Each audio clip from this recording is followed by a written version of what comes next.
La gent té moltes ganes d'anar a Barcelona, fa una setmana que tothom vol anar a Barcelona i al final el que diu la gent és el que hem fet.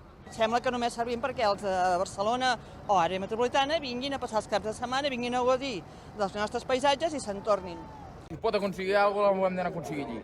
De Barcelona, que sàpiguen el que és un tractor i fem-ho sentir de veritat. Estem farts que les lleis les facin persones des d'oficines que no han xafat mai el territori, ja sigui des de Barcelona, des de Madrid o des de Brussel·les. Una mobilització històrica que no vol dir que no hi puguem tornar, perquè estem molt enfadats i d'això en depèn el nostre futur. Ja no estem fins als collons de tots aquests polítics, només ens fotem que fer papers i els que volem viure d'això, si no ens reivindiquem no fotrem res. Explotacions agràries, mitjanes, petites, tothom ho estem passant realment malament i volem que ens ajudin, però de veritat aquesta vegada. El Departament d'Agricultura, Ramaderia i Pesca es diu Departament d'Acció Climàtica, vull dir que ja ni això porta el nom. Esperem firmar tots